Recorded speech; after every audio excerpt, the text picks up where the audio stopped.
अस्सलाम वालेकुम। अम्मी को क्या पसंद है? मैं 4 साल के बाद वापस अपने वतन लौट रहा था। पिछले 4 साल से मैं दुबई में जॉब कर रहा था और अब मेरा कॉन्ट्रैक्ट ख़त्म हो चुका था और मैं बस वतन वापसी की तैयारियां कर रहा था। अभी कुछ देर पहले ही मैं घर वालों के लिए शॉपिंग करके कमरे में आया था।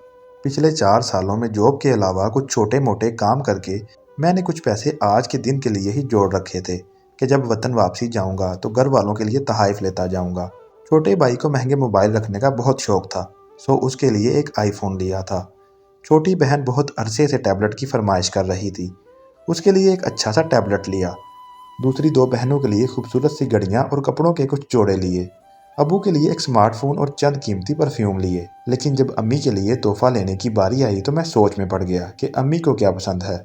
इतने सालों में कभी अम्मी को महंगे कपड़े पहने नहीं देखा। घड़ी का तो शौक ही नहीं रखती अम्मी। चूड़ियाँ, बालियाँ या अंगूठी वगैरह इन सब से तो जैसे चिढ़ सी थी अम्मी को।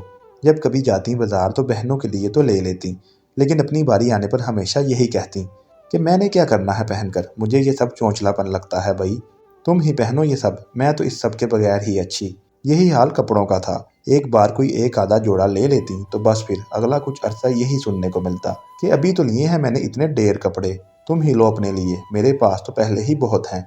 मैं सोच सोच कर थक गया, लेकिन अम्मी की कोई ऐसी बात जहन में ना आ सकी कि जिससे उनकी पसंद का कुछ पता लगता। मैं अभी इसी सोच में था कि अम्मी के लिए क्या लूँ कि घर से कॉल आ गई। छोटी बहन ने फ़ोन किया था। चढ़ते ही कहने लगी कि भाई आप इतने अरसे बाद वापस आ रहे हैं तो आते वक्त मेरे लिए दुबई से एक अच्छा सा टैबलेट ज़रूर लाना। मेरे चेहरे पर मुस्कुराहट फैल गई, क्योंकि मैं अच्छी तरह जानता था कि मेरे बहन भाइयों को क्या पसंद है। लेकिन मैं उन्हें सरप्राइज़ देना चाहता था, सो बोला कि अभी तो पैकिंग चल रही है, अगर वक्त मिला तो देखूंगा। बाकी बहन भाई भी फ़ौरन जमा हो गए और अपनी फरमाइश करने लगे और मैं बस मुस्कुराता रहा कि जो कुछ वो कह रहे थे वो तो मैं ले ही चुका था। अच्छा अम्मी कहाँ हैं? अम्मी से बात कराओ मेरी। मैंने अम्मी से खुद ही उनकी पसंद का पूछने का इरादा किया कि मुझे बहुत सोचने के बाद भी अम्मी की कोई पसंद जहन में ना आ सकी थी। कुछ देर के बाद अम्मी आ गई लाइन पर।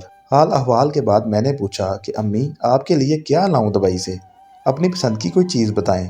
अम्मी ने कहा वो छोड़ इन बातों को, ये बता कि कब पहुंच रहा है मेरा बच्चा मेरे पास। मैं अम्मी की पसंद सुनने का मुंतज़िर था। न जाने क्यों ये सुनकर अचानक मेरी आंखों से 2 आंसू निकले और मेरे गालों पर फिसलते चले गए। मैं जान चुका था कि अम्मी को क्या पसंद है।